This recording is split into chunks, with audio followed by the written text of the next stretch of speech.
two precision munitions, costing less than a tank, neutralized a strategic Russian power grid built over decades to twisted wreckage.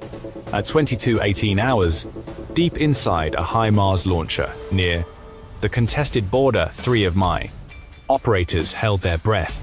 From outside, the 16-ton vehicle appeared completely static in an open field, but inside, every targeting system was armed. Through their headsets, the final strike order they expected all day finally echoed. Fire mission. Fire. There is no hesitation, no tactical debate. Under 50 kilometers away, the Belgorod thermal generation hub and its massive substation fed power and vital and utilities directly to an entire enemy city. In mere seconds, we would launch two precision rockets into the air, flying towards their destination to cut their power grid completely. It took just 4 minutes since our HIMARS unit had deployed at this firing position. Jack slammed down, stabilizing in wet earth, securing the heavy combat platform until it felt anchored directly to bedrock. The diesel engine kept idling low, primed to displace the second, the last rocket clears the launch pod. The commander never looked away from the console, checking the tactical targeting computer glowing in the dim cabin. He verified the encrypted satellite coordinates carefully. Our precise launcher coordinates, wind speed, air density, and altitude were calculated instantly. He knew protocol. Once we initiate launch, we will have less than 90 seconds to displace before enemy counter battery fire begins walking shells back along our trajectory. This weapon system leaves nothing to chance. The digital brain processes every critical variable, including precise coordinates, launcher positioning, and weather telemetry. Our system computes the precise launch, azimuth, and flight time. The tactical plan tonight is absolute and unyielding. 2 GMLRS rockets with separate trajectories timed for a simultaneous strike on the power grid. Inside our launchers, these heavy steel cylinders carry 90 kilograms of high explosives each. They are not dumb weapons. Every round is micro-guided, using GPS tracking and an internal inertial measurement system with calibrated navigational sensors, giving a circular error deviation of 15 meters in active combat.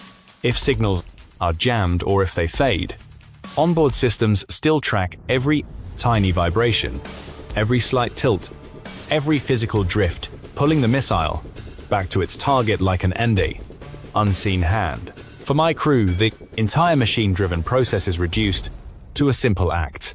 My artillerist monitors status indicators, breathes, and depresses the launch switch. Our automated systems handle the rest. He is merely the catalyst. At 22:19, our first rocket roars from the pod with nearly 8 Gs of acceleration. Instantly, the exhaust flame turns our steel deflector plate into a blinding flash of daylight. The launch vehicle shudders violently against its stabilizers as the rocket tears into the sky. Within seconds, the rocket is already exceeding 3,700 kilometers per hour. 15 seconds later, second rocket follows, trailing its own deafening roar across the area. The moment those weapon tubes are empty, my operators cease being artillerymen, morphing into escape drivers, fleeing the launch site. The jacks retract with a metallic whine. My driver slams into gear. In under 90 seconds, the launchers had cleared the zone, vacating the launch site immediately, leaving only deep tracks in wet soil and the bitter scent of spent propellant. Meanwhile, the enemy power plant operated through the night as usual, pumping hundreds of megawatts of electricity across transmission lines. Thousands of liters of dielectric oil surged through transformers and high-voltage arrays. The enemy had no idea threats were inbound.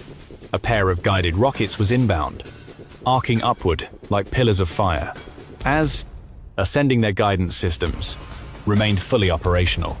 Micro-steering fins executed constant corrections. The GPS receiver locked onto several satellites simultaneously. The onboard guidance computer cross-referencing targeted coordinates with actual real-time telemetry.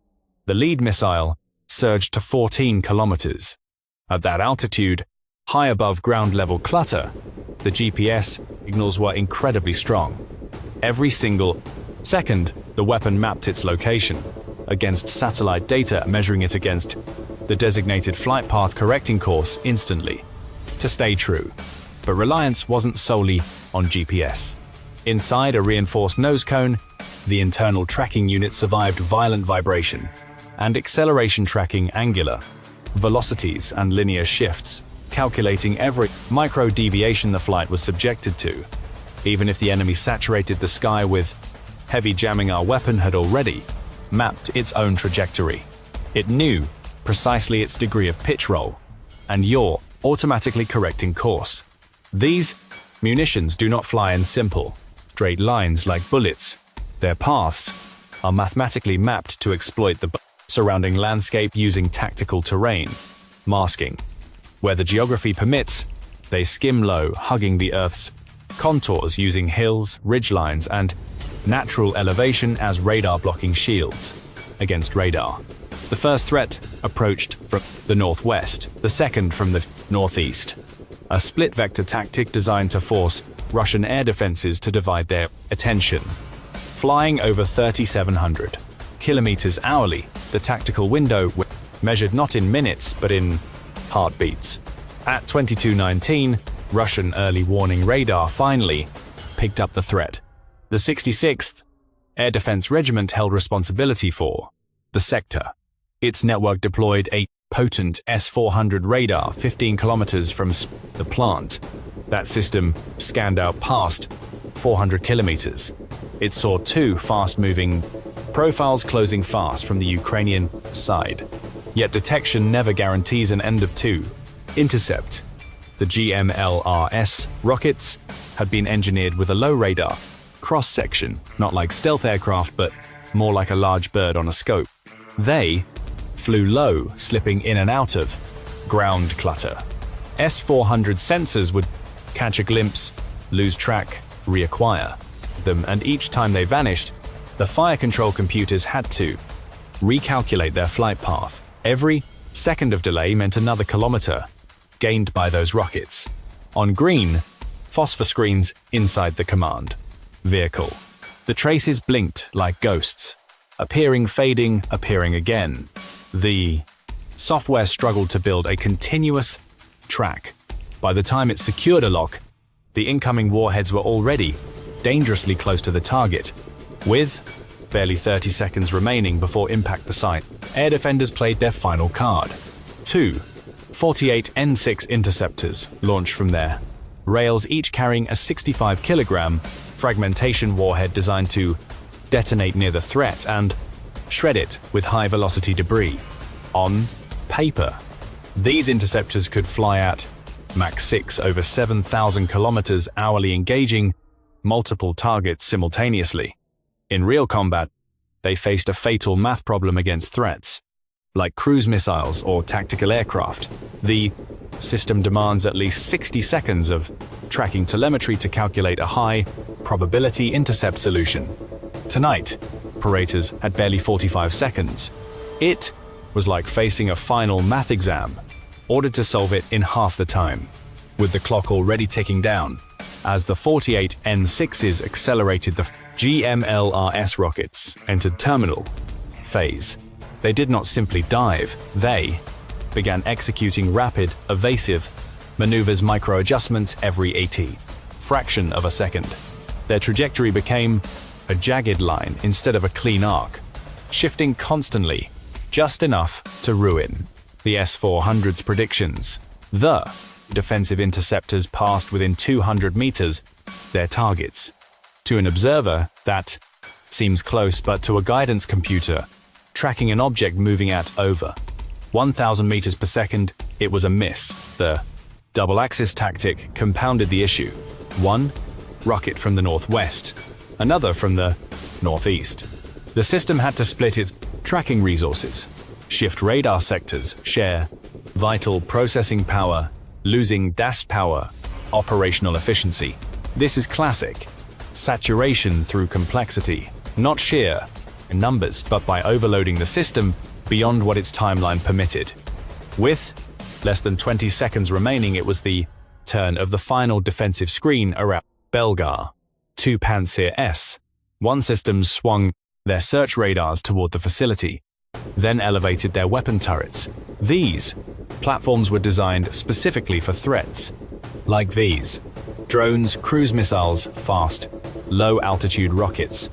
Each Panzer could deploy rapid reaction missiles or open up with twin 30mm cannons at up to 5,000 rounds per minute, creating a wall of exploding shrapnel. Tonight, the tactical choice was rapid-fire guns. Tracers stitched the night arcing upward in orange streaks, but speed favored the attack. The guided rockets were descending at over 1,000 meters per second, burning through entire kilometers in the time it takes an air defense operator to blink. Crews were forced to predict where the enemy pouch incoming rockets would be within a fraction of a second. They failed. Late detonations blossomed far behind the targeted warheads, useless tracers, painting glowing arcs in the air, but hitting nothing. Their last line of tactical defense had fired. It just missed entirely. The weapons kept falling unchecked. At 22:21, guided missiles struck the main generation facility of the plant. It did not detonate on contact. The warhead at its tip was a specialized shaped charge, a PBX-9 composition coupled to a reversed copper cone lining engineered to be wrapped in a fragmentation sleeve. At detonation, the payload crushed the copper cone inward and hurls it forward as molten slug at 9,000 meters per second. This kinetic jet punches through up to 0.9 meters of concrete or 0.6 meters of steel under peak conditions. This sequence is brutally simple. First, the shaped charge bores through the outer fortification. Next, a fraction of a second later, the fragmentation sleeve disgorges thousands of high-velocity fragments into the void behind that entry point. Inside vehicles that shreds critical machinery. Inside a power plant, it shreds delicate control systems, high-pressure pipes, busbars, and structural columns. The warhead's lethal envelope in enclosed structures is 15 meters lethal footprint to obliterate command decks, switchgear halls, and valve manifolds with one strike. Before launch, the crews selected their fusing delay mode, avoiding instant impact, bypassing airburst. For this target, we needed penetration directly through heavy bulkheads before internal detonation. Inside, the lead missile hit precisely. It breached the reinforced concrete, pierced the steel shielding, and detonated deep within the primary generator's core. That explosion immediately ruptured the main armored transformer housings holding thousands of liters of dielectric oil, turning pressurized fluid into combustible aerosol, exposing it directly to violent electrical arcs carrying tens of thousands of volts. Ignition was instantaneous. The dielectric coolant, meant to insulate systems, transformed into a highly violent accelerant. Fire swept through heavy cable conduits and runs. Arcs bridged ruptured power lines like blinding high-voltage arcs, igniting every combustible element. Within seconds, the whole generation hall immediately transitioned from a nominal operations to an industrial furnace. Heavy toxic smoke, violent plasma fires, and epasma fires. Storm of shrapnel shredding everything. It was no longer a functional asset. It was self-feeding, tactical bomb, consuming its own fuel. Precisely 15 seconds after the first initial strike, the second missile arrived. It targeted the primary control facility, armed with a delayed warhead. This round breached the outer concrete facade, cleared internal firewalls, and detonated inside the SCADA room, the nerve center capable of triggering emergency overrides and defensive automation. This was no tactical coincidence. The timing was highly deliberate. Our strategists planned this sequence precisely. First, destroy key transformers initiating catastrophic fires, fires triggering cascading structural failures. Phase 2. Second, kinetic impact, obliterating the command node that could have managed to isolate critical sectors, dump loads, or initiate emergency system shutdowns. Without automated overrides and centralized command, target was left to burn unchecked. In less than 30 seconds, this dual strike did not just smash hardware. It neutralized the personnel and systems that could have managed the crisis, a complex engineered to process massive flows. Power and thermal load lost all coordination and control. Within 45 seconds of the initial strike, fires had spread from primary impact zones across key sectors of the facility. Cables, wiring flared, tactical control panels incinerated. Every secondary blast in the smoke marked another transformer substation failing, another combustible oil reservoir venting fire. The air inside halls filled with a lethal mixture: dense, carbonized smoke burning dielectric oil, superheated gases, and showering sparks. Somewhere in that chaos, the threshold was crossed. The vapor concentration reached critical limits, and electrical arcs triggered a full-scale ignition. The facility ceased functioning as infrastructure and became a massive thermobaric weapon, tearing itself apart. A fireball climbed 50 meters into the night sky, trailed by a column of dark smoke, visible for kilometers. The shockwave shattered windows in nearby sectors, shaking the ground like a minor earthquake, sending glass and dust raining into streets and homes. This was no ordinary industrial fire. It was megawatts of active generation capacity converted instantly into thermal energy, heat, and shockwaves. Each secondary blast marked another asset, another major system failing. In under 5 minutes, a strategic asset built over years and costing millions lay reduced to a charred frame of steel and concrete, cables dripping molten metal, destroyed by 2 missiles with a joint mass of 320 kilograms. The city went partially dark. Hospitals engaged their emergency generators. Entire sectors lost water as electric pumps failed. Communication networks glitched or dropped offline. Transit grids, elevators, and basic power died. Tactical lesson was both clear and brutal. No enemy power node, no matter how massive, how deep inside sovereign territory, or how many years it took to build, is beyond reach. In this conflict, the electrical heart, kind of an urban center, is stopped not by bomber fleets or a week-long heavy bombardment, but by 2 guided rockets and a single button. Press. Transmission terminated.